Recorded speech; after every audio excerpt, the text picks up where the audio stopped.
एक प्रेयर अभी हम और करेंगे।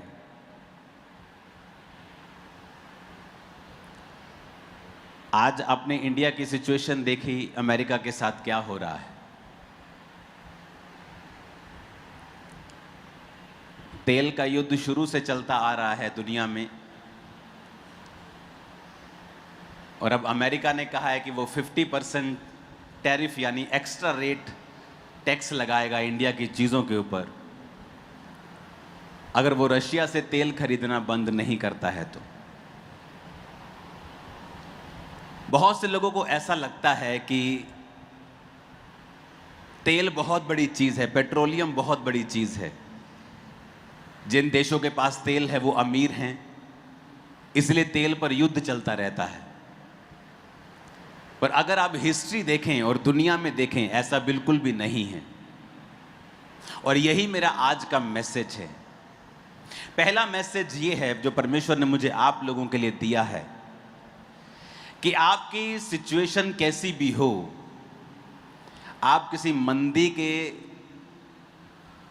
दौर से गुजर रहे हों, आपका जन्म एक फाइनेंशियल पुअर, एक गरीब फैमिली में हुआ हो, एक छोटी फैमिली में हुआ हो, एक अनपढ़ फैमिली को बहुत लो फैमिली में हुआ हो, आपको फिजिकली चैलेंज है, आपको शरीर में सेहत में चैलेंज है, आप अपने डिप्रेशन से लड़ रहे हैं, कुछ भी हो सकता है जो आप जिसके साथ फाइट कर रहे होंगे। लेकिन परमेश्वर ने आज मुझे वर्ड दिया है कि अगर आप इसे फॉलो करेंगे, आपके आसपास चाहे दुनिया डूब रही हो, आप हंस रहे होंगे, तैर रहे होंगे, भाग रहे होंगे, कुछ भी हो रहा हो, नेम एनीथिंग। मैं ऐसे लोगों को जानता हूं कोविड के दिनों ने जिन्होंने फाइनेंशियल बरकत पाई है परमेश्वर के कारण। मैं ऐसे लोगों को जानता हूं जिनमें मैं भी मौजूद हूं कि कोविड के दिनों में जो हल्का फुल्का गला पहले हर साल खराब होता था, कोविड के बाद वो भी नहीं हुआ। मैं आपको बता रहा हूं परमेश्वर कुछ खास करने जा रहा है आपकी लाइफ में, लेकिन हमें समझने की जरूरत है। और इसके लिए मैं कुछ शारीरिक एग्जाम्पल्स, कुछ देशों के एग्जाम्पल्स आपको दूंगा, और उसके बाद आत्मिक चीजों की एग्जाम्पल आपको दूंगा, ताकि आप समझ सकें कि एग्जाम्पल के साथ, अब एग्जाम्पल दृष्टांत के साथ, दृष्टांत जब यीशु मसीह सिखाते थे तो लिखा लोगों को अच्छी तरह से समझ आ जाती थी कि परमेश्वर मुझसे क्या कह रहे हैं। और दूसरा वचन जो आप लोगों के लिए है वो उसके बाद मैं दूंगा आपको, अगर टाइम बचा तो आपकी लाइफ कैसी भी हो,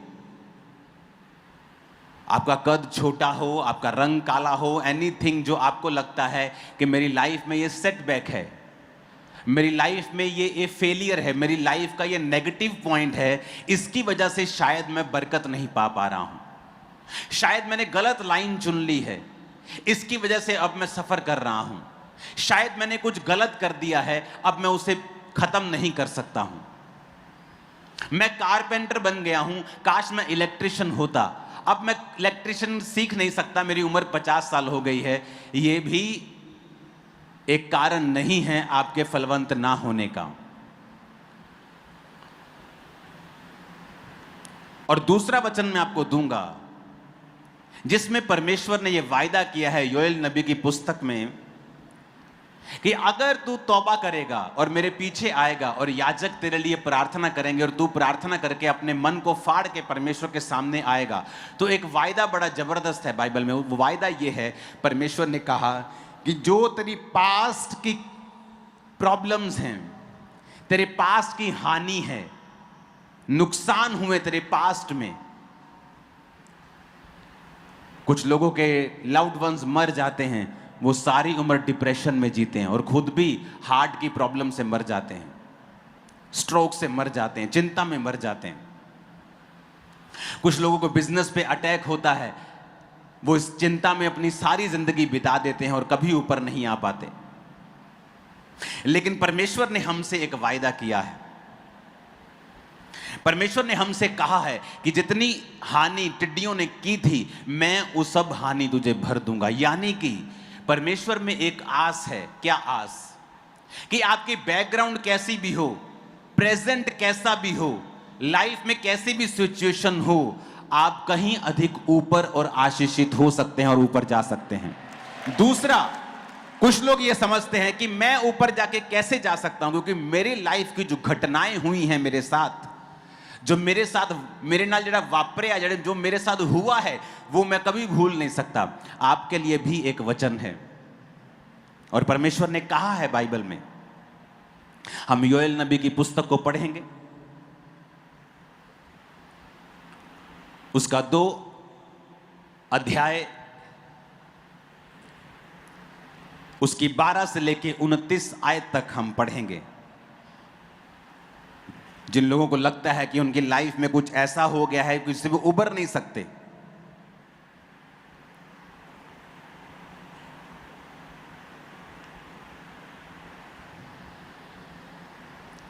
वो उस चीज से बाहर नहीं आ सकते। अब 25 आयत में लिखा, जिन वर्षों की उपज अरबे नामक टिड्डियों और यलेक और हसील और गजाम नामक टिड्डियों ने, अर्थात मेरे बड़े दल ने, जिसको मैंने तुम्हारे बीच भेजा, खा ली थी, उसकी हानि मैं तुमको भर दूंगा। यह वचन अभी पूरा पढ़ूंगा मैं, लेकिन ध्यान से समझो। परमेश्वर कहता है कि जो हानि मैंने भेजी थी, क्योंकि तुम दूर थे, तुमने तौबा नहीं की थी, तुम परमेश्वर से दूर थे, और परमेश्वर ने कहा जब तुम मेरे पास आओगे, अपने मन को फाड़ोगे, अपने आप उपवास रखोगे, जब तुम तौबा करके मेरे करीब आओगे, तो जो शैतान ने तुम्हारे साथ किया, मैं उसकी हानि तुम्हें भर दूंगा। वो डिप्रेशन जिससे आप कभी निकल नहीं सकते थे, चाहे वो जितनी मर्जी बड़ी घटना के कारण क्यों नहीं हुआ हो, परमेश्वर आपको निकालने जा रहे हैं उससे।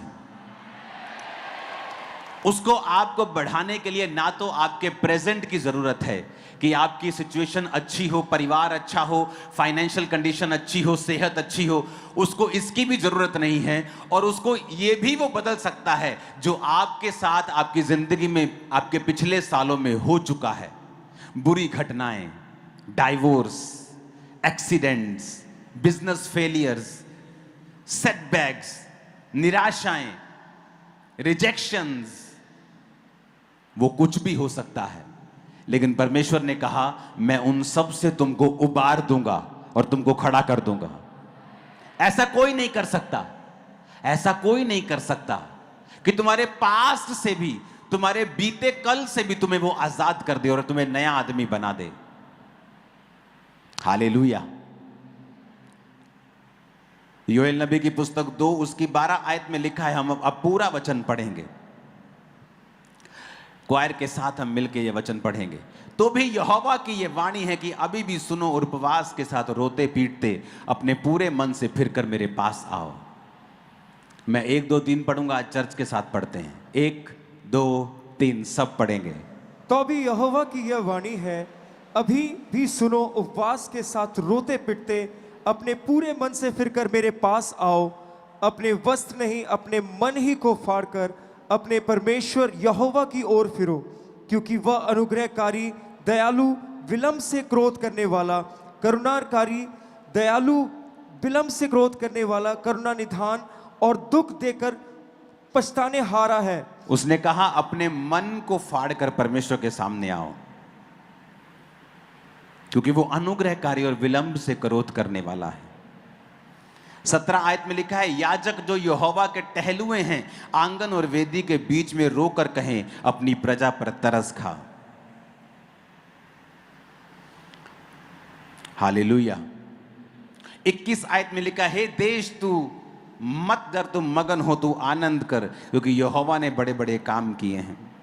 हे मैदान के पशुओं मत डरो, क्योंकि जंगल में चराई होगी, वृक्ष फलने लगेंगे, अंजीर का वृक्ष दाखलता अपना बल दिखाने लगेगी। हे सैयोन के लोगों, अपने परमेश्वर यहोवा के कारण मगन हो और आनंद करो, क्योंकि तुम्हारे लिए वह वर्षा अर्थात बरसात की पहली वर्षा बहुतायत से देगा और पहले के समान अगली और पिछली को भी बरसाएगा।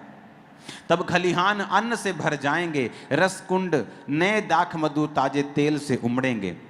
जिन वर्षों की उपज अरबे नामक टिड्डियों, यलेख, हासील और गाजाम नामक टिड्डियों ने, अर्थात मेरे बड़े दल ने जिसको मैंने तुम्हारे बीच भेजा खा ली थी, उसकी हानि मैं तुम्हें भर दूंगा।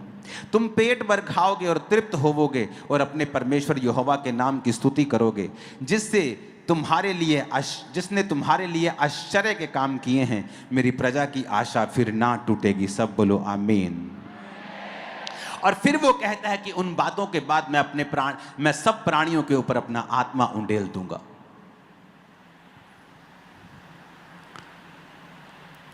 यानी ये सिर्फ आत्मिक रेस्टोरेशन के बारे में परमेश्वर बात नहीं कर रहा,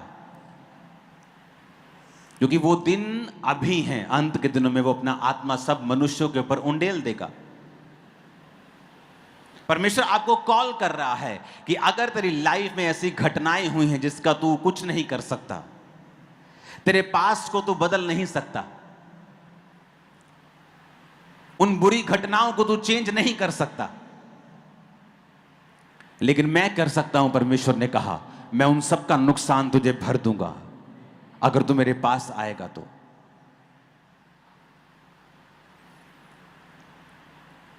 आज जब एक रिजेक्शन किसी को मिलती है तो वो सारी उम्र कड़वा रहता है कि फलाने व्यक्ति ने, फलानी औरत ने, फलाने आदमी ने मुझे डाइवोर्स दे दिया, और वो सारी उम्र उसके लिए कड़वा रहता है।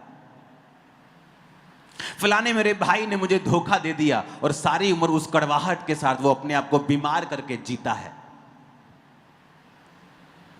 लेकिन परमेश्वर का एक वायदा है कि जब तुम यीशु मसीह की ओर आओगे, वो तुम्हारे पास्ट को भी हील कर देगा। ऐसी किसी के पास ताकत नहीं है जो यीशु मसीह के पास है। इसलिए बाइबल कह रही जब यूसुफ अपने भाइयों से मिला तो उसने कहा जो तुमने मेरे साथ पास्ट में किया मैं उसे भूल जाता हूं। और परमेश्वर ने उनके रिलेशनशिप को रिस्टोर करके उसके भाइयों के साथ फिर उसका मेल मिलाप करवा दिया। उत्पत्ति 26 उसकी 1 से 14 आयत में जब आप पढ़ेंगे आपको इजहाक का जिक्र मिलता है, और वचन कहता है कि उस देश में अकाल पड़ा, और वो पहले अकाल से अलग था जो अब्राहम के दिनों में पड़ा था। इसलिए इजहाक गरार को पलिश्तियों के राजा अबीमेलेक के पास गया। वहां यहोवा ने उसको दर्शन देके कहा मिस्र में मत जा, जो देश में तुझे बताऊं उसी में रहे। तू इसी देश में रहे और मैं तेरे संग रहूंगा, तुझे आशीष दूंगा, और जो शपथ तेरे पिता से मैंने खाई थी उसको पूरा करूंगा। अब देश में क्या है? अकाल है। लेकिन परमेश्वर का वचन अब इजहाक को कहता है तू कहीं मत जाना, तू कहीं भी मत जाना, मैं तेरे संग रहूंगा।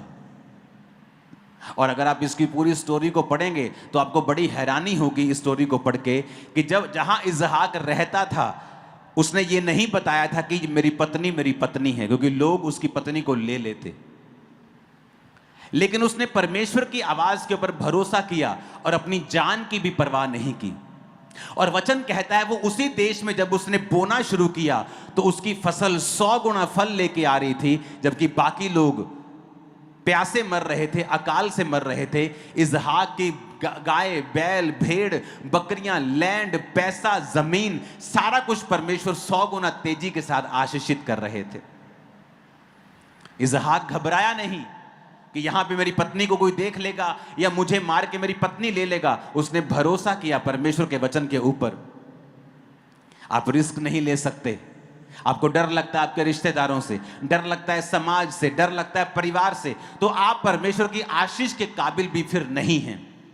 क्योंकि अगर आपको परमेश्वर की आशीष लेनी है तो आपको निडर होके, आपको एकदम से परमेश्वर की ओर देखना पड़ेगा और अपना उद्धारकर्ता उसे मानकर, अपना सोता उसे मानकर उसी का पीछा आपको करना पड़ेगा।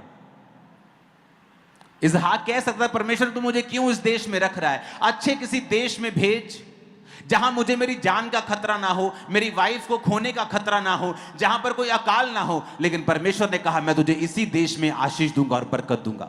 और वचन कहता है राजा के दिल में परमेश्वर ने उसके लिए रहम डाला, राजा ने भी उसके लिए बरकत दी, परमेश्वर ने भी उसको बरकत दी।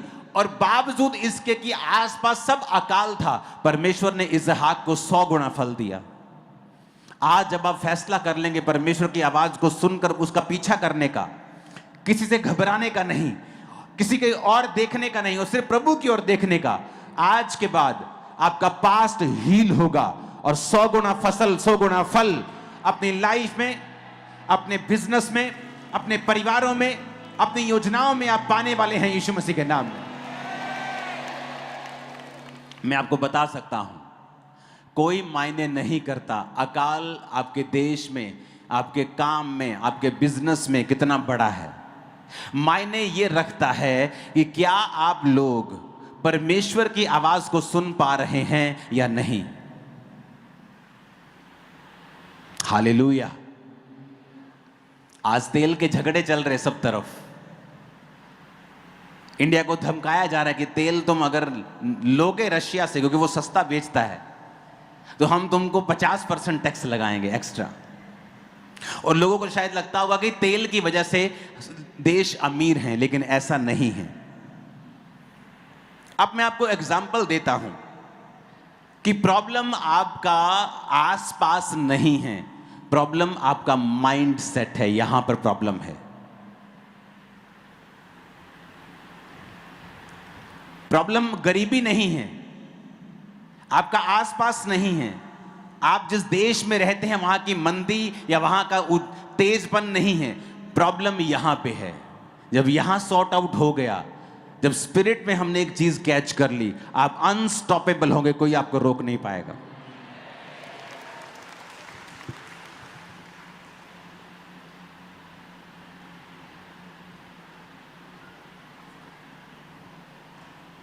आप जिस नक्शे को देख रहे हैं सामने आपकी स्क्रीन पे,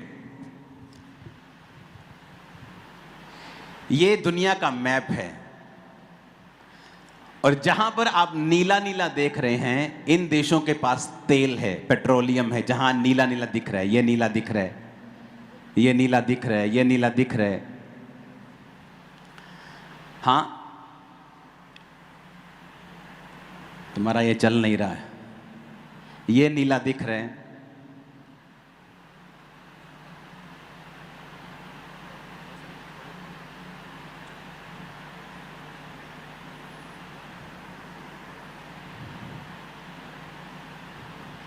पिक्चर आएगी क्या? मैं ऐसे ही करना है। ये आज पहला दिन है, इसका सेटिंग हो जाएगी इसकी। ये मैंने आप लोगों के लिए मंगवाया आज 1 घंटे पहले, सिर्फ कि मुझे लोगों को कुछ खास चीज़ समझानी है। बस छोड़ दो, छोड़ दे यार। नहीं चल रहा तो कोई बात नहीं, चल रहा तो चला।